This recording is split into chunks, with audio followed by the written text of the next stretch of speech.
Okay, good morning, good morning. God is good all the time. Let us worship the Lord. Daigo na itong Ginoo, nining kabuntagon.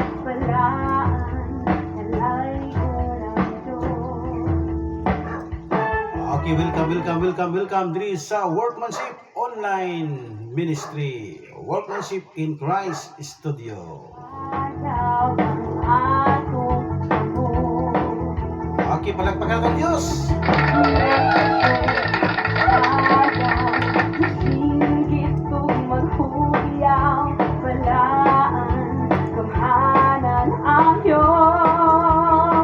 Amo dahil sa Ginoo kinahanglan mo palakpak.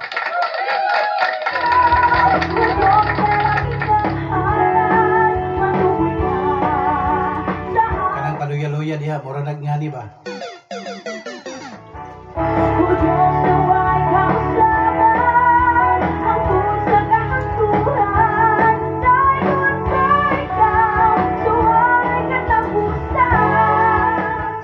Sa itong kabuntagon igsoon, iyan naman ang kape diha kay manginom na tagapi.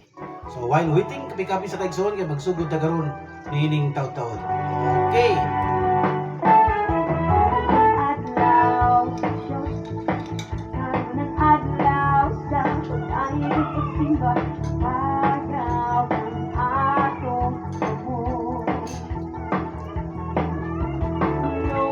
Good morning Luzon, Visayas ug Mindanao. Pasalamat ta karon August 7 opening sa atong Workmanship in Christ Studio.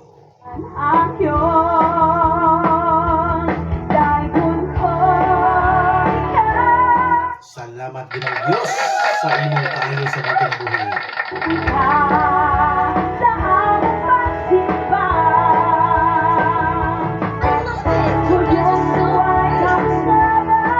Kini karon taon magsugod tay igsoon gwapo kay atong topic. I-ready to kagalingon igsoon na. Ug unya mag-live na ta sa atong topic.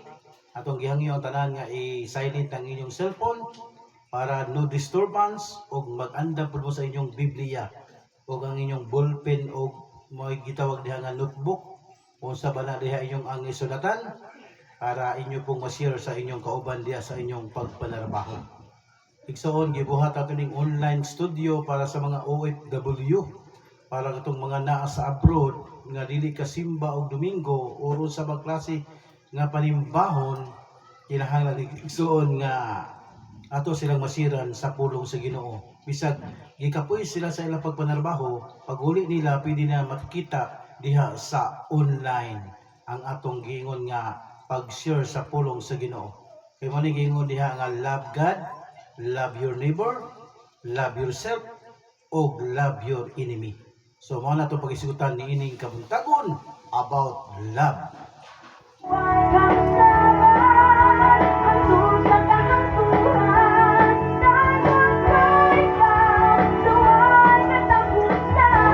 Okay, ready nagsoon, kaya ito na pagkasugdan, mga 2 minutes magsugod na ta ha. So, yan daw na inyong Biblia, ballpen, notebook, o guban pa ninyo diha. Or gusto ba ninyo i-live balik ang atong pag-preach sa gospel?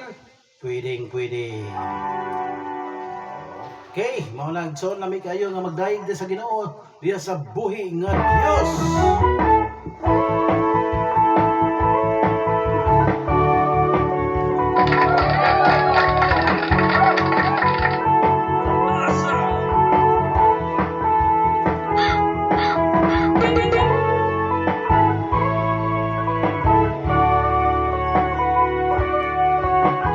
Okay, ito pasalamat atong igsuon niya kauban sa Golden City Alliance Fellowship.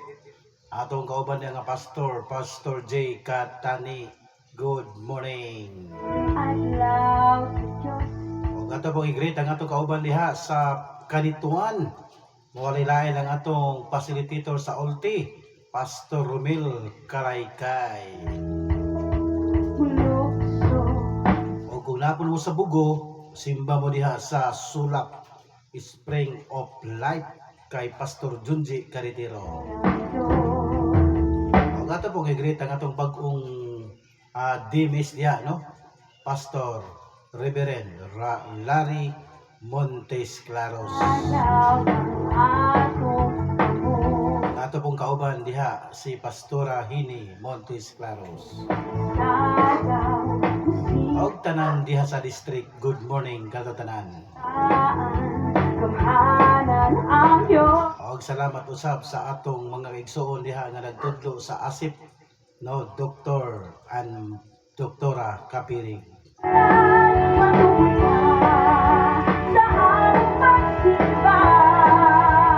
Sa igsoon na atong i-conquer diri sa kalibutan mao ang pray, pray and pray.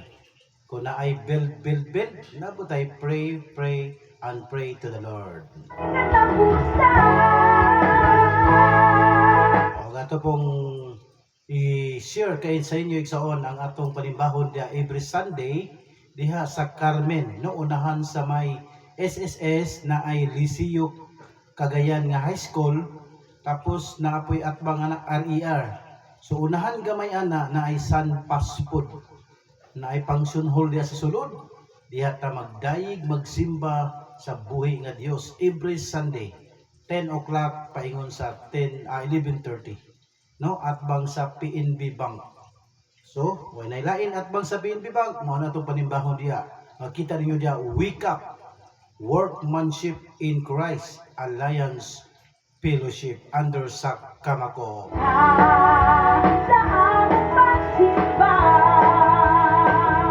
Okay, din nato dugayon ng soon ato ng pagkasugdan kay nindot yung topic karon. God is good all the time. O ato pre i-greet ang atong kauban diya sa Workmanship Brokerage and Realty, no, silang Ma'am Jasmine, Ma'am Alin, ug uban pa diha nga mga agent, no. God bless kaninyo tanan. Ug ato mga worship leader diha nga mga young people, God bless ug more blessing. Ug sa tanang wake up family, good morning. Ug sa tanang mga believers in Christ, good morning kanatong tanan.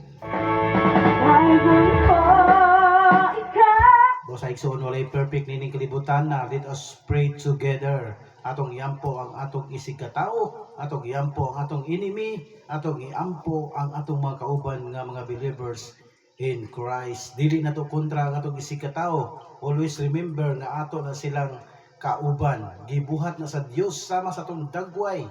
Busa ang atong dumtan ug atong kontra mao kanang nagdaot kaniya.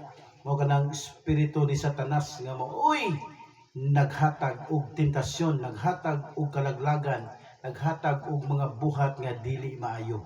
Wala igsoon mag-share ta sa pulong sa Ginoo para di ta madala og di ta mabitik sa buhat ni Satanas busa lahutay pagpangalagay.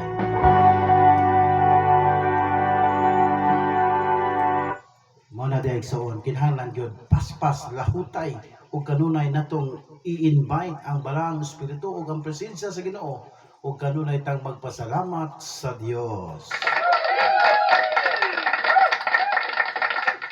Okay. So yan ang igsoon. So salamat dining Workmanship Online Studio. Magsugod na tayo igsoon ug ato nang hisgutan niining kabuntagon. Wow! So ready na ang atong notebook diha, ready na tong ballpen o Bible kay magasugod na kita. Okay.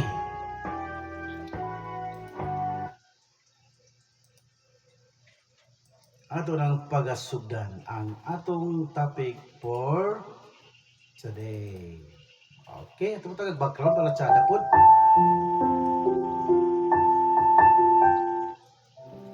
Okay. Tara na, sugod na ta.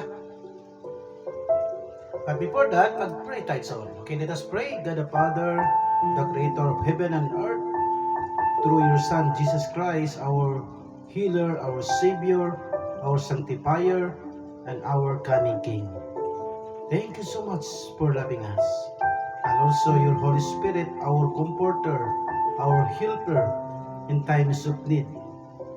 Para masabtan na mo, Ginoo, ang imong mensahe.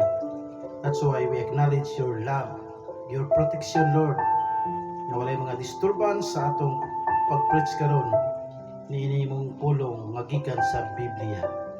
Salamat sa pangalan ni Jesus. Amen. Okay, welcome sa Workmanship in Christ Online Studios. So, dili ta magtanaw sa screen para dugang kasayuran. So mga OFW, mga nag-retire na o mga gikan sa trabaho, this is the time nga makatanaw na mog live nga preaching nga gikan gud mismo sa Biblia. Dili ta manghilabot unsay denomination, unsay mga doktrina, unsay mga naandan, basta Biblia approved na niya. No? Kay wala man na diri nga palabuanay, wala na diri intellectual knowledge nga kalibutanon, kundi spiritual. Ato lang i-share sa inyo igsuon kay nindot kaayo nga aduna tay gitawag diha nga panag hiusa. Mo'y gitawag diha pagdasig sa uban. Mga nagluya, mga naa sa problema. So igsuon paminawag ninyo ang pulong sa Dios. Kay mao nay makahatag kanato og kalipay. Di ba nagingon ang Dios sa Salmo 37:4, pangita ang kalipay diha sa Ginoo ug ihatag niya ang imong gipangandoy. So nindot kay igsuon. Muna nga be ready kay nindot kayo atong pagahisgutan. Wow.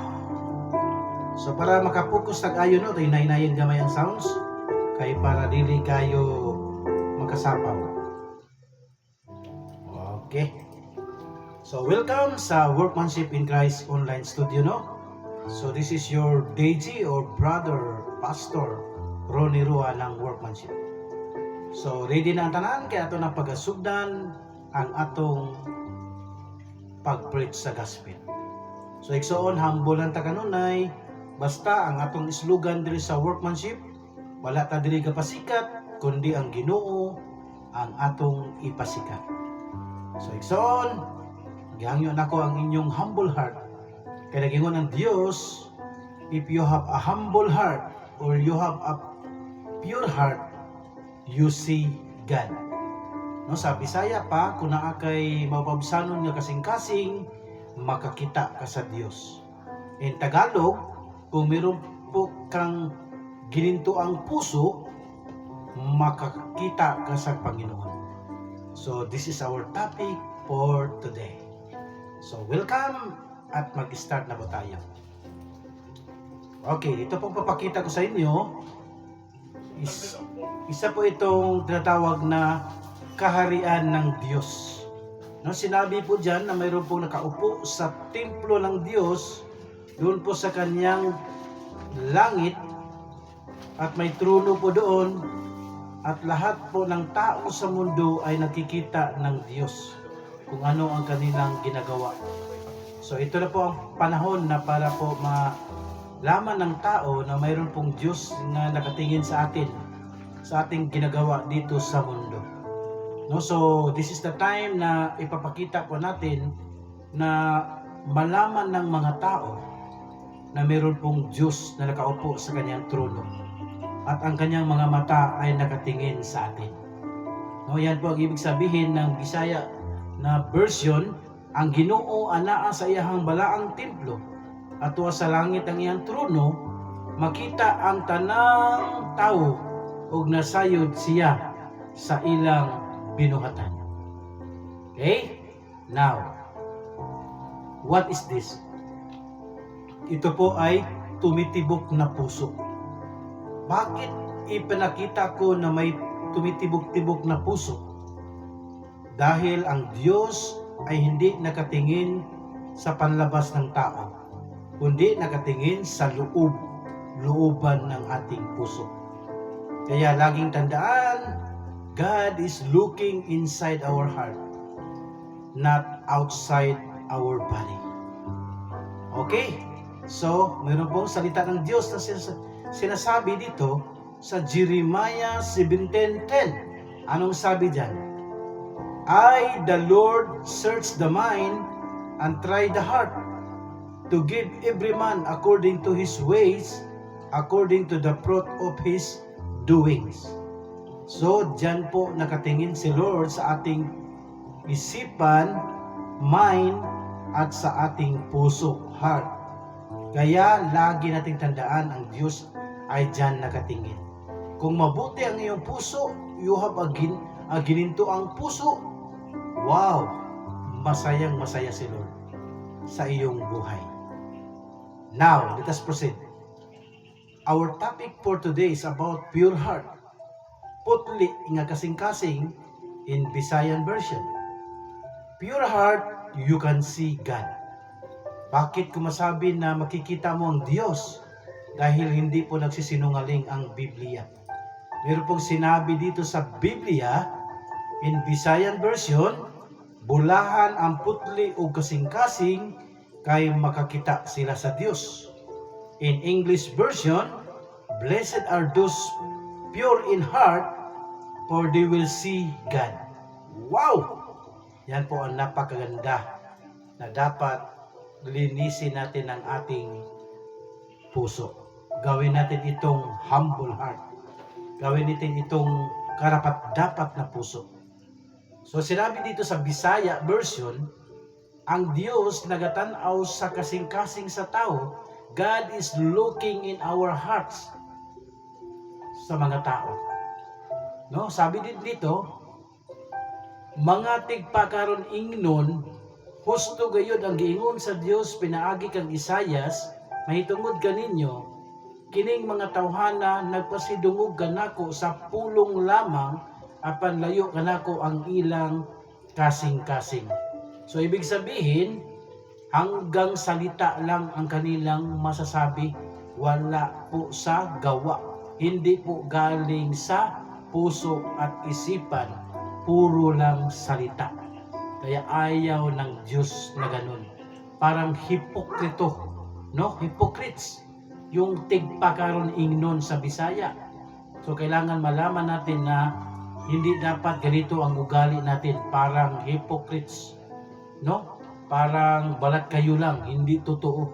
Puro lang salita, pero wala sa gawa. Yan ang ibig sabihin ng Matthew 15:7. Now, sinabi rin dito sa Colossus 3:23, sakto og sayop nga motibo, no? Tama at mali na mga motives ng tao. Sinabi dito, bisan unsay inyong buhaton, buhata kini sa kinasing-kasing sa mga inyo kining gibuhat alang sa Ginoo o dili alang sa mga tao. Do it for the glory of God, not for men. Yan po ibig sabihin at galing po sa ating puso. No? From the heart. Pinaka-deep sa ating heart na dapat for glorifying God ang gagawin natin. Now, sabi sa Galatians 1:10 sa Bisaya, nagpasabot ba kini nga naninguha ako nga kahimut-an sa mga tao? Wala. Gusto akong nga kahimut-an sa Dios, nanikamot ba ako aron mahimong inila? Kung naninguha pagyapon ako niini, dili unta ako mahimong sulugoon ni Kristo. So ibig sabihin dito kapatid, hindi po na gusto natin na magpasikat sa mundo. Yung parang ikaw ang bida. Hindi ganon. O nagsisikap ba tayo para magiging kilala? Parang artista. No? O saka nagsisikap din tayo para magiging tayo yung bida sa buong mundo ba? Parang tinatawag na ako dahil sa akin kayo sumisikat. Parang angkinin niya yung gawa ng Panginoon. Parang ganon ang mangyayari. So dapat hindi ikaw ang maging bida, dapat ang Panginoong Diyos. Because we are steward, we are workmanship in Christ na magiging sumusunod yan sa Panginoon. No? So, ganyan ang gagawin natin. RJ! So, palihog lang sa imong kuan, ka-disturb kayo. So, nagpasabot ba kini nga naninguha ako nga kahimut-an sa mga tao? Wala. So ibig sabihin, hindi po tayo nagpapasikat sa mundo. Now, ito na po ang gagawin natin para malaman natin ng totoo kung ang atong kasing-kasing sakto. So, God nakatingin po sa ating puso, sabi niya, kung tapat ba ang iyong puso? No? Worthy ba ang iyong puso? Ito ba dapat nating malaman na ang iyong puso ay karapat-dapat ba? Okay, number 1. Ang Diyos magapataas kanimo. God will lifting you up. No? Kanang lifting, yung ipataas ka ng Panginoong Diyos. Itataas ka ng Diyos. Yan po ang gusto ng Panginoon sa atin. Meron po isang verse na sinasabi, James 4:10, humble yourselves in the sight of the Lord, and He shall lift you up. So, kung magpakumbaba po tayo po ay itataas ng Diyos. So, yan po ang pinakasikreto, God looking in our hearts. So, pag nakita ng Diyos na ikaw ay isang taong magpakumbaba, God will lift you up. Wow! Napakasaya, kapatid. So, kailangan natin magsumikap, gawin natin ang tama para tayo ay makikilala ng Diyos, na tayo ay humble sa Kanya. No? So, pasensya na po kayo mga kapatid natin. No? Mayroon pong mga disturbance sa labas, mayroon pong aso na disturb, at mayroon pong nagko-computer sa labas. Medyo malaki ang boses, so nakadisturb tayo, but God, ituloy natin ang ating pakikinig at pag-watch sa live na ito, no? So God, let us fight sa mga gawa ng kaaway sa labas. Okay? So ituloy natin. 1 Samuel 15:26, anong sabi dito? King James Version. And Samuel said unto Saul, I will not return with thee, for thou hast rejected the word of the Lord, and the Lord hath rejected you from being king over Israel. No, kung magpataas po tayo, yan ang mangyayari. Pwede ka matanggal sa pagkahari, pwede ka rin matanggal sa trabaho kung ikaw ay mapagmataas. Mas mabuti pa yung magpakumbaba para ikaw ay itataas ng Diyos. So don't reject it sa word ni Lord, kaya yan ang makatakot kung i-reject natin ang word of God. So kailangan natin ng magpakumbaba. So si Saul, pinalitan ni Samuel, yan ang nangyari. So kailangan be humble. Psalm 45:7, sabi rin sa King James Version, thou loves righteousness and hates wickedness. Therefore God, thy God, had anointed you with the oil of gladness above thy pillows. Ang Panginoon, love niya yung gumagawa ng mabuti, but galit siya sa mga gumagawa ng masama, wicked na pagkatao. Therefore, si God mag-anoint sa atin ng kanyang anointed oil para po tayo ay magiging effective sa gawain ng Diyos. So, kailangan natin na magawa ng mabuti dahil love ni Lord ang gumagawa ng mabuti. 1 Samuel 16:7, ang sabi din sa Bisaya version, apan ang Ginoo miingon kang Samuel, ayaw pagtanaw sa iyang panagway o sa iyang pamarog, kay dili siya maoy akong gipili, ang akong paghukom dili sama sa paghukom sa tao, kay ang tan-awon sa tao mao ang panagway, apan ang tan-awon sa Ginoo mao ang kasing-kasing. So, dito po ay sinasabi na ang Diyos natin hindi po nakatingin sa panlabas, kundi dito sa loob ng ating puso. Kung ano yung mga motives mo, kung ano yung mga desires mo. Pag maganda ang desires mo, masisiyahan si Lord.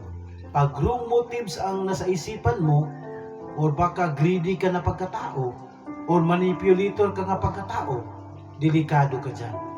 Kaya kailangan natin ng mapakumbaba na puso at yung pure in heart. Yan po ang gusto ng Panginoon. Number 2, ang Diyos nagauswag kanato. God will prosper us.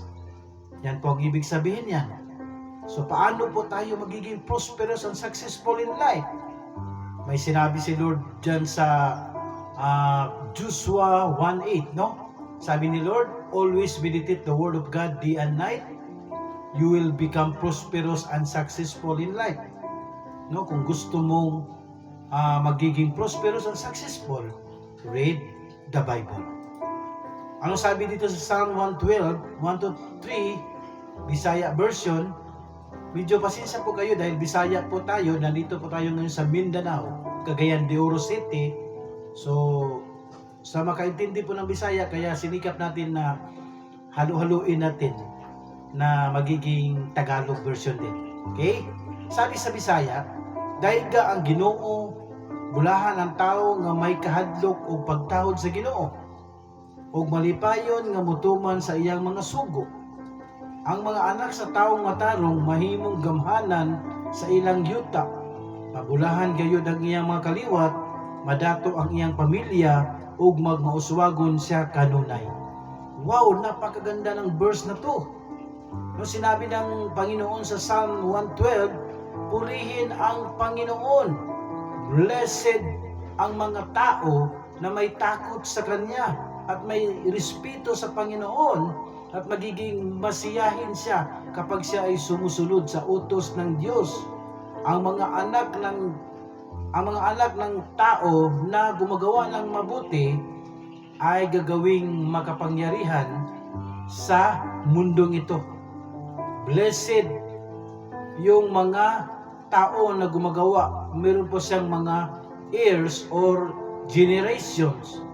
Gagawin silang mayaman na pamilya at prosperous lagi sa kanilang ginagawa. No, grabe, maganda talaga ito na verses 112. Kaya pinaredy ko sa inyo yung Biblia para matingnan nyo dyan sa English version or sa Tagalog version. Jeremiah 29:11-12, ito rin sinasabi ng Diyos sa Bisaya version, but sasabihin ko sa English. Sinabi dito, for I know the plans I have for you, declares the Lord. Plans to prosper you, not to harm you, plans to give you hope and a future. Ask anything in my name in prayer, I will show you the great things you do not know. I answer your prayer. Yan ang sabi po ng ating Panginoon sa Jeremiah 29:11. Siya po ang nagplano, siya po ang gumawa para magiging successful po tayo. At lagi siyang nakikinig sa ating mga dasal. Wow! Number 3. Ang Diyos magapanalipod kanato. The Lord is our refuge. Wow! The Lord is our defender. Wow! The Lord is our shepherd. Napakaganda. Yan po ang ating Panginoon. Paano magiging good, pure heart. Wow! Proverbs 2:6, anong sabi? Kaya Ginoo maoy nagahatag og kaalam kaniya, usab nagikan ang kahibalo ug pagsabot. Ipanalipdan niya ang nagkinabuhing matarong, matinumanon ug dili sa lawayon. Gianda usab niya sila og kadaugan. Wow! Napakaganda ng verse na to. Because si Lord ang ginawa nilang tagapagtanggol, siya po ay nagbibigay ng kaalaman, wisdom, knowledge, and understanding, at siya po ang ating refuge, defender, yung mga gumagawa ng mabuti, yung sumusunod sa utos ng Diyos at hindi po pasaway, at hindi po naggawa ng mga masasama. Kaya si Lord naghanda para magiging victorious in life yung mga taong gumagawa ng mabuti. Wow! Number 4. Ang Diyos atong makita ug masinati. The Lord makikita natin at ma-encounter natin. Yan ang number 4. Paul, napakaganda ito Para din si Paul naka-encounter kay Lord Jesus Christ, yung papunta siya ng Damascus, yung nahulog sa kabayo, yung nabulag siya. Parang ganun, naka-encounter siya kay Lord Jesus Christ at makakakita kay Lord Jesus Christ. So, yung ibig sabihin dito, yung pure, yung heart mo, makikita mo ang Diyos. Makikita natin ang Diyos pag tayo ay tapat. Tayo ay may tinatawag na work together for holiness to eternal life. para makikita natin ang Diyos pagdating ng panahon. Anong sabi dito sa Matthew 5:8? Bulahan ang putli o kasing-kasing, kaya makakita sila sa Diyos. Blessed are those pure heart, they can see God. Wow! Pagkaganda. Psalm 24:3-6, kinsay makatunga sa bungtod sa Ginoo, kinsay makasulod sa iyang balaang templo, siya nga maayog binuhatan, ug putli gunahuna, siya nga wala magsimbag Dios, ug dili manumpag bakak. Wow! Panalanginan siya sa Ginoo, ug ilhon siya nga dili sad-an sa Dios nga iyang manluluwas. Ingon niini ang katawhan nga modangob sa Dios ug mosimba sa Dios ni Jacob. So ibig sabihin kapatid, sino pong makapunta sa bundok ng Panginoon, sino pong makapasok sa kanyang holy place, yung mga gumagawa ng mabuti at yung mga hindi marumi ang isipan at hindi nagsumasamba sa mga Diyos-Diyosan at hindi gumagawa ng mga kasinungalingan. Magbigay ng blessing si Lord at gawin siyang hindi makasalanan because ang Diyos ay ating tagapagligtas. Ang tao na lumalapit sa Panginoon at yung sumasamba sa Panginoon ni Jacob ay ililigtas ng ating Panginoong Hesus. Wow! So, unsaon pag-ila sa imong kasing-kasing? Paano malaman ang iyong puso? Ibig sabihin dyan, dahil ito ay Bisaya version, no? So, tingnan natin, paano malalaman natin ang laman ng iyong puso? Okay. Number 1, tanawa ang bunga sa imong kinabuhi. So, what is your fruit sa iyong journey dito sa mundo? Yung habang ikaw ay nabubuhay, ano yung mga bunga? Ano yung mga nagawa mong kabutihan dito sa mundo? So tingnan natin ang iyong puso. Ito ang ibig sabihin ng Panginoon. Matthew 15:18 ang sabi dito, apan ang mga butang nga mugula sa bakba nagikan sa kasing-kasing. Kining mga butang nga maoy makahugaw sa tao. Kay gikan sa iyang kasing-kasing manggula ang mga daotang una-una. Pagpatay, pagpanapaw, dautan nga pakigilawas, pagpangawat, pagpamakak ug pagbutang-butang. So ito po yung tingnan ng Panginoon kung ano pong laman ng ating puso at isipan. Kung ano po yung lumalabas sa ating bunganga. No, from mind, heart to speak. Ano mga lumalabas sa ating bunganga? Ito pong ibig sabihin na nakakarumi, no, nagbigay ng pangit na pag-uugali. Na kung ano pong laman ng iyong puso, yun din ang lumalabas sa iyong bunganga. No? Nag-isip tayo ng mga masama, pagpatay, pag-commit adultery, no? Gumagawa ng mga work of flesh, pagnanakaw, pagsisinungaling, at paglagay ng mga kasalanan na hindi nila ginawa. Parang ganun. So, number 2, paminawa ang mga pulong nga mugawas sa imong baba. No? So, check your word bago ka magsalita kung ano yung lalabas sa iyong bunganga. So, check your word, no? Kung ano yung mga sasabihin mo sa iyong kapwa. Sabi sa Matthew 12:34, mga bitin, unsaon man ninyo pagsultig, mga maayong butang nga daotan man kamo. Kay unsa gani ang nakapuno sa kasing-kasing mausab ang misulti sa baba. So ibig sabihin dito, mga ahas kayo. No, hindi kayo unsaon man ninyo paano nyo sasabihin na kayo mismo ay naggumagawa ng mga masasama. So paano yan? Kung ano yung laman ng iyong puso, ayun din ang sasabihin mo sa iyong bunganga. So kung isipin mo na parang gumagawa ka na parang nag-judge ka sa iyong kapwa, kung ano talaga yung galit mo, yun ang ipalabas mo. Na hindi naman siya gumagawa ng masama, ay para ka rin nag-judge ng iyong kapwa. No? So, the same din magawa ka ng bad words. Sabihan mo siya ng bad words, galing sa iyong puso, lalabas talaga sa bunganga, bad words din. So, mahirap iwasan natin yan. 3. Pantay ang imong tubag panahon sa mga sitwasyon o panghitabo. So, bago ka magsalita, isipin mo muna. Baka nakakasakit ka na, o baka nag-judgmental ka na, o baka nag-pibor ka na sa mali. So, isipin mo muna bago ka magsalita para hindi ka magagawa ng kaguluhan o kasamaan sa iyong kapwa. Panultihon 37, the Word of God says, Ginoo, may duha ako kabutang nga pangayoon kanimo, kung mahimo ihatag kini kanako sa dili pa ako mamatay. Una, tabangi ako nga dili makapamakap. Ikaduha, ayaw ako himo ang adunahan o kabus. Atagi lang hinuon ako sa akong gikinahanglanon.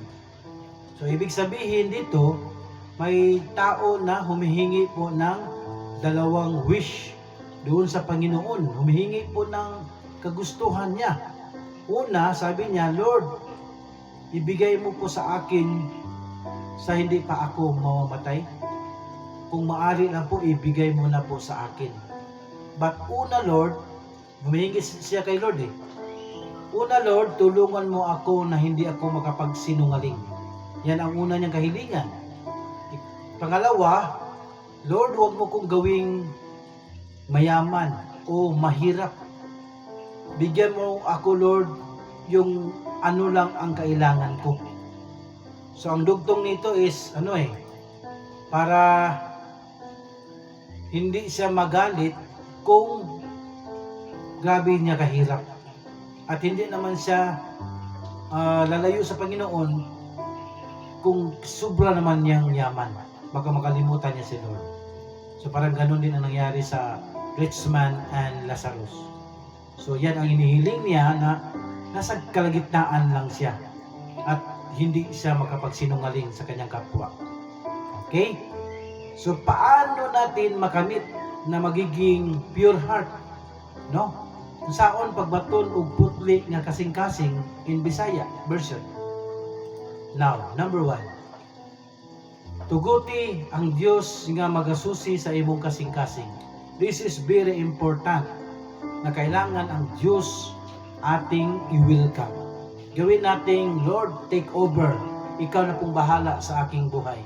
Lord, I am willing na buksan mo po ang aking puso.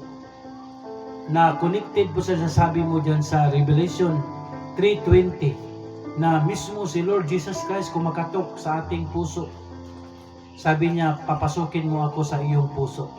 So dito rin sa number 1, let God papasok sa ating puso, titingnan niya ang ating puso para po matanggal yung mga hinanakit, galit, yung parang pag-judge sa tao, na matanggal lahat yung mga sinful nature, wicked ways, mga work of flesh, mga bad words.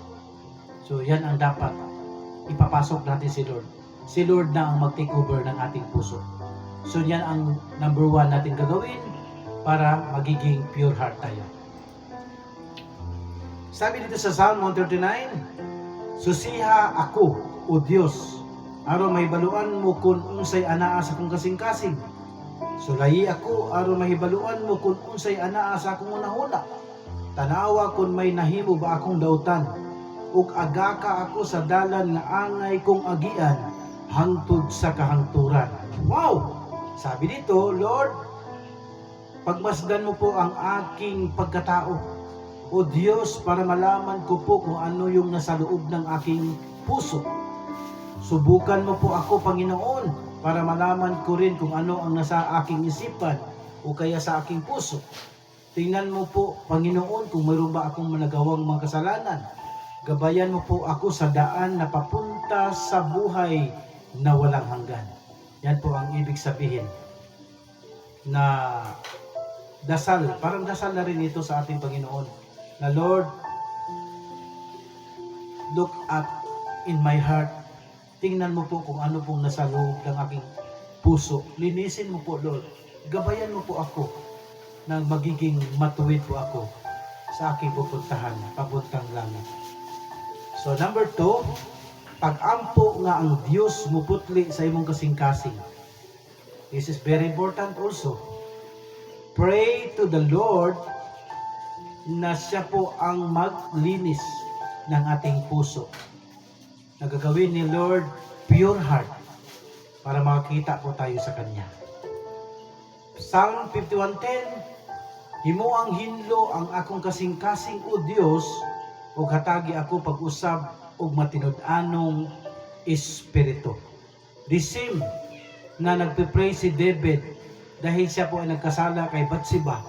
Sabi niya kay Lord, Lord, renew a right spirit within me. Yan po ang dasal ni David. So pwede po tayo magdasal sa Panginoon na, Lord, linisin mo ang aking puso.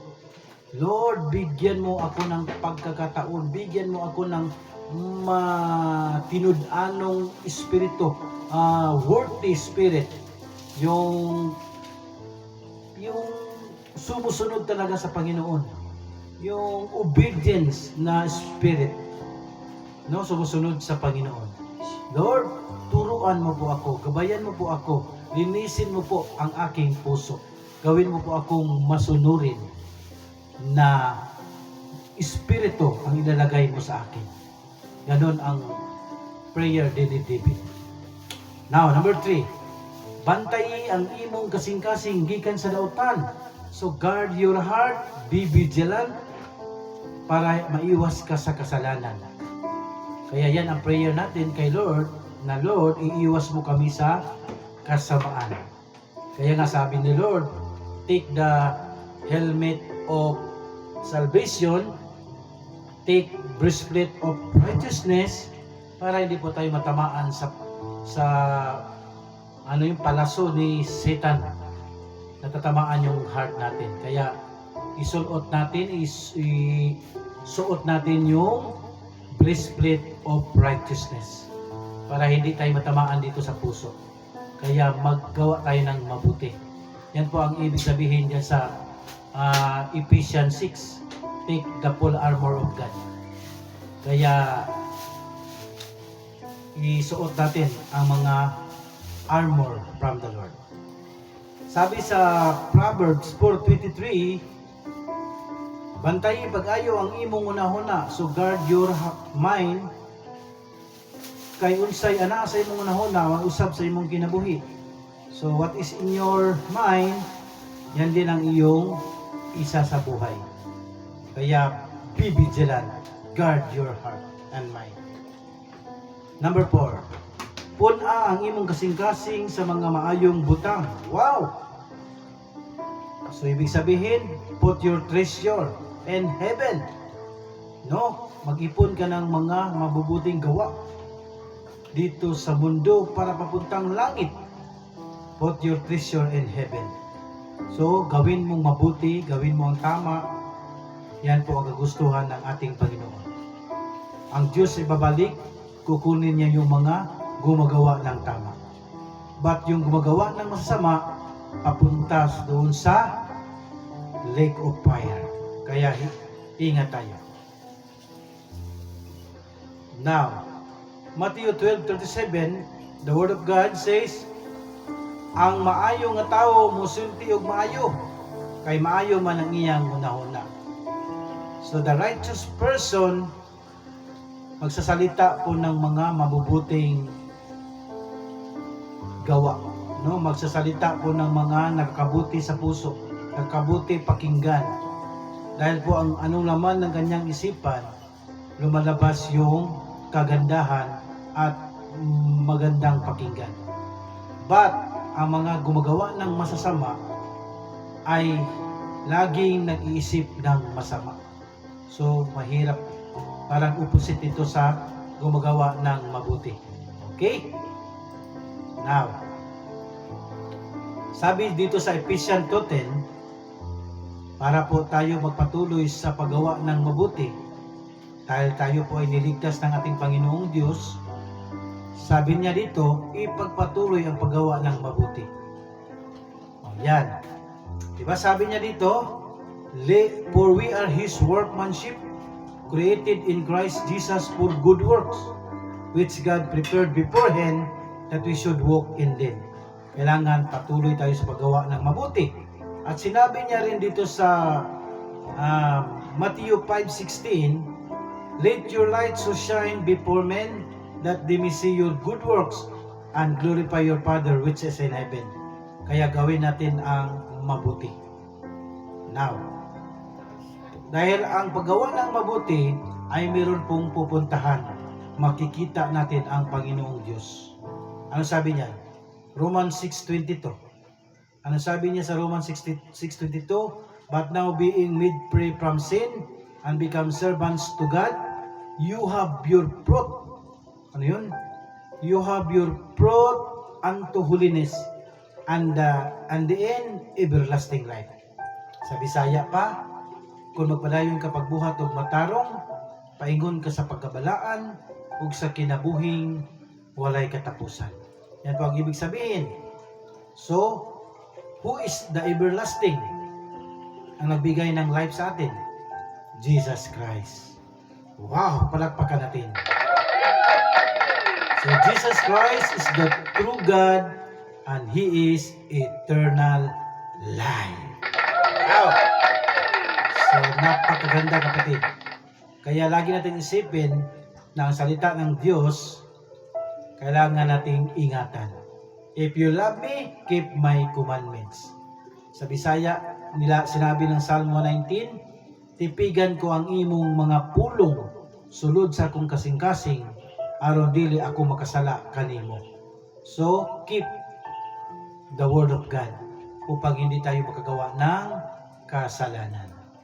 Wow, napakaganda.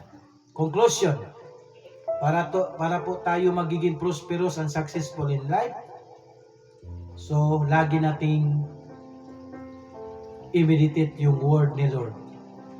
"This book of the law shall not depart from your mouth, but you shall meditate in it day and night, that you may observe to do according to all that is written in it.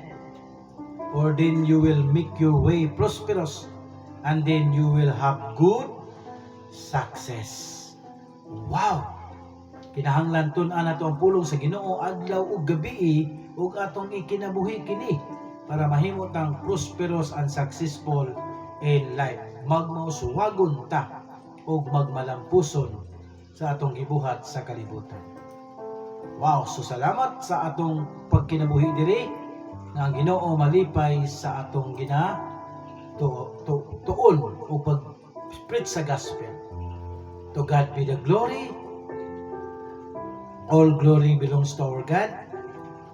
At maraming salamat po sa inyong pakikinig at sa pag-watch dito sa video. Na ang Diyos po ay magbigay sa inyo ng wisdom, knowledge, and understanding. So let us pray. God the Father in heaven, the Creator of heaven and earth, at sa aming buhay, maraming salamat po sa iyong pag-ibig at pagmamahal. Pinadala mo po si Lord Jesus Christ sa amin upang kami po ay maligtas. Nagpakamatay si Lord Jesus Christ sa krus upang kami ay ma-redeem, upang kami ay makalabas sa gapos ni Satanas. Thank you so much, Lord Jesus Christ. With the help of your Holy Spirit, na ngayon pinadala ng Panginoong Hesus sa pamamagitan ng kanyang pangalan, na ang Holy Spirit ay kagabay sa amin, tutulong sa amin, mag-comfort sa amin, at siya po ay magbibigay ng guidance sa aming buhay sa paggawa dito sa mundo. Maraming salamat po, Panginoong Diyos. Ang dalangin ko po ay pagpalain mo po ang mga tao na nasa labas, lalo na po sa malayo sa kanilang pamilya. I-bless mo po sila, Panginoon, at gabayan. Bigyan mo po sila ng good health, healthy, wealthy living, Panginoon. At yung mga desire ng kanilang puso, ibigay mo, Panginoong Diyos. Lord, sabi mo, the prayer of a righteous person is holy and acceptable to God. Kaya Lord, dadalangin namin sa pangalan mo, Jesus, ikaw po ay mag-provide sa mga nangangailangan. Lalo na, Lord, yung nagtatrabaho doon sa abroad, malayo sa pamilya. bigyan mo po sila ng lakas, bigyan mo po sila ng happiness sa kanilang trabaho upang sila po ay hindi magiging malungkot sa kanilang kalagayan. At ito pong preaching na to ay magbibigay ng lakas sa kanila. Kaya marami pong salamat, Panginoon. This is our prayer to you, Lord, na magiging masaya po sila sa kanilang pagtatrabaho diyan sa labas. At saka yung mga taong nagre-retire na rin sa kanilang trabaho at nandiyan na sa mga bahay nila, Lord, na ito pong mga salita mo ay maisabuhay nila at magiging masaya sila at laging handa sa iyong pagbabalik. Thank you so much and God bless to everyone. Ito po dadalangin namin sa pangalan mo, Ama, Anak, Espiritu Santo. In Jesus' name we pray. Amen. So God bless and more blessing. So you are invited po. So, kung nandito po kayo sa Cagayan de Oro City, welcome po kayo sa Wake Up Church diyan sa Carmen. No, Workmanship in Christ Alliance Fellowship. So meron po tayong panambahan diyan every 10 a.m. sa Sunday. So kita-kits po tayo doon. So makikita niyo po ako doon nagpe-preach ng gospel. At may kasama din akong isa si Pastor Harold Porcadilla at lahat po ng mga alliance pastors, no? So kami po ay nagkaisa at nagtulungan. Hindi po tayo magawa ng mga debate or paninira sa kapwa. Ang atin lang po ay matulungan ang ating mga kapwa na makilala ang ating Panginoon. So ito na po masabi ko, love God with all your heart, mind, soul, and strength. Love your neighbor and love yourself. Ingatan natin ang ating puso at ating buhay at ang ating pagkatao dahil ito po ay temple of the Holy Spirit. At love din natin ang ating kapwa. Ang ating kalaban ay yung naninira ng kapwa. Yung mga hindi nakikita ng mga bad spirit. Dapat si Lord na ang mag-take over sa ating buhay at si Lord ay magka-cover sa kanyang precious blood at pababantayan tayo ng kanyang mga anghel at iiwas tayo sa mga taong masasama. Yan po ang ating dalangin. So let us continue doing good works for the preparation of the second coming of our Lord Jesus Christ. So thank you and God bless to everyone. This is your brother Ronnie Rua ng Cagayan de Oro City. So, thank you for watching sa Workmanship in Christ online studio. More blessing and God bless to everyone.